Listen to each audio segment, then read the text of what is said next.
18वीं लोकसभा के 5वें दिन की कार्रवाई शुरू ही होती है। राष्ट्रपति द्रौपदी मुर्मू के अभिभाषण के ऊपर धन्यवाद प्रस्ताव पर चर्चा होनी थी। इसी बीच में राहुल गांधी नीट पेपर को लेकर छात्रों को कुछ संदेश देना चाहते थे। वे अपनी बात को रखने के लिए माइक मांगते हैं।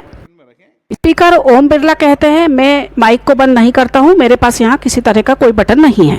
सदन के और भी लोग उनसे माइक देने के लिए आग्रह करते हैं। इस तरह राहुल गांधी अपनी बात को बोलना शुरू करते हैं। इसके बाद आप स्वयं ही देख लीजिए, राहुल गांधी अपनी बात को रखना शुरू करते हैं और बोलते बोलते माइक किस तरह बीच में बंद हो जाता है। माइक मैं बंद नहीं करता हूं, पूर्व में भी आपको व्यवस्था दी थी, यहाँ कोई बटन नहीं होता। सर माइक तो दे दीजिए। हिंदुस्तान के जो स्टूडेंट्स हैं उनको हम जॉइंट मैसेज देना चाहते थे। हाँ दें आप। सुनिए जॉइंट मैसेज देना चाहते थे ऑपोजिशन और सरकार के साइड से कि इस मुद्दे को हम ज़रूरी मानते हैं और इसीलिए हमने सोचा था कि आज स्टूडेंट्स की रिस्पेक्ट करने के लिए हम नीट पर डिस्कशन करें। ठीक है, आप डेडिकेटेड डिस्कशन। अब बात यह है कि दो फोर्सेस हैं, एक तरफ नहीं माने आपने किस तरह से माइक बंद हो गया। इसके बाद स्पीकर ओम बिरला ने अगले सदस्य के साथ में अपनी गतिविधि को आगे बढ़ाया। इसके बाद ही आप देखेंगे सदन में किस तरह अफरा तफरी का वातावरण बन जाता है। अब ये बात हो चुकी लोकसभा की, जहां हमने देख लिया राहुल गांधी नीट विषय पर जैसे ही बोलना शुरू करते हैं उनका माइक बंद कर दिया जाता है। चलिए तो अब देखते हैं राज्यसभा में क्या होता है, जहां पर चेयर पर बैठे हैं जगदीप धनखड़, जिनकी बातचीत चल रही है कांग्रेस पार्टी के नेता खड़गे जी से। और जब तक वे स्टूडेंट के ऊपर नीट विषय के ऊपर बोलना नहीं शुरू करते हैं, दोनों के बीच में बातचीत बहुत स्मूथली चलती रहती है। जैसे ही खड़गे जी के मुंह से स्टूडेंट शब्द निकलता है, चेयरमैन महोदय बहुत अच्छी तरह से समझ जाते हैं कि आगे अब वो नीट विषय पर चर्चा स्टार्ट करने वाले हैं। वो अपनी चर्चा शुरू करते उससे पहले ही ऑब्जेक्शन शुरू हो जाता है।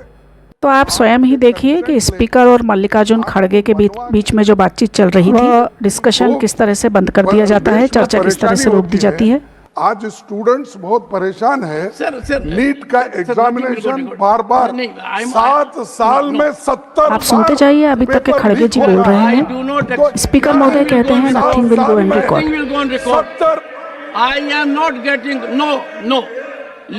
महोदय अगले सदस्य को आमंत्रित करते हैं।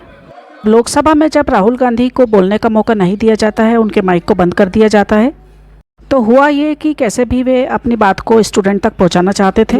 उसी दिन वे स्टूडेंट के लिए एक वीडियो साझा करते हैं, जिससे न कि सिर्फ स्टूडेंट को बल्कि हम सभी को भी सुनना चाहिए। As far as NEET is concerned, everybody knows that the paper was leaked.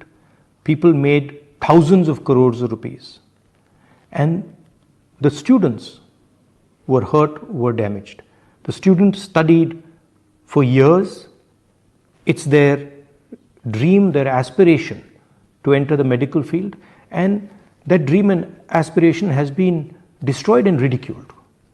And that is why yesterday in the opposition meeting, I personally raised this issue and I said, look, to send a message to the students that we care for them, we believe in them, they are the future, we need to spend one day discussing NEET. And there was a unanimous agreement among all opposition parties that yes, a discussion on NEET, a one-day discussion on NEET is required and should be done. And we're committed to having that discussion peacefully in a very, very accommodating manner. I tried to raise it in Parliament. Of course, as you saw, I wasn't allowed to speak. This is an issue that has affected 2 crore students. 70 times in 7 years, papers have been leaked. It's clear that there is a systemic problem. It is clear that there is huge amount of corruption, and we simply cannot continue like this. Also, the students want a resolution quickly. So the idea behind the discussion was that we get a resolution to this issue, because crores and crores of people, their family members are in pain. They don't know what is going to happen in the future, and it's important that we give them clarity. It's unfortunate that the government didn't want this. It seemed to me that the direction was directly from the Prime Minister. It's sad that the Prime Minister of India, who in fact should be leading the discussion and should be telling us about his opinion and should be telling us about what he is going to do, simply doesn't want a debate. We are ready for a debate, we want a debate, and we don't want to fight with the government. We want to place our views on the table. Thank you. तो आपने यदि ध्यान से सुना होगा तो वो video के अंत में कहते हैं, इनफैक्ट इस तरह की चर्चा प्रधानमंत्री के द्वारा की जानी चाहिए। वे कहते हैं इस तरह की समस्या के लिए चर्चा का नेतृत्व प्रधानमंत्री ने करना चाहिए और बताया जाना चाहिए कि आगे हम क्या करने जा रहे हैं। वे कह रहे हैं कि हम चर्चा के लिए तैयार हैं, समस्या का सॉल्यूशन निकालने के लिए तैयार हैं। 27 जून जबलपुर एयरपोर्ट, 28 जून दिल्ली एयरपोर्ट, 29 जून राजकोट एयरपोर्ट पर हादसा। अब विषय लगातार पुलों के गिरने का हो या फिर एयरपोर्ट पर हुए हादसों का हो, क्या आपको नहीं लगता कि इन विषयों के ऊपर चर्चा की जानी चाहिए और जो समस्या है उसका हल निकालने की कोशिश की जानी चाहिए, या फिर प्रधानमंत्री के द्वारा चुप्पी साध लेने से समस्या का समाधान निकल जाएगा? इस बारे में आप क्या कहते हैं, कमेंट करके जरूर बताइए और ताज़ा अपडेट्स के लिए हमारे साथ बने रहिए। Please subscribe.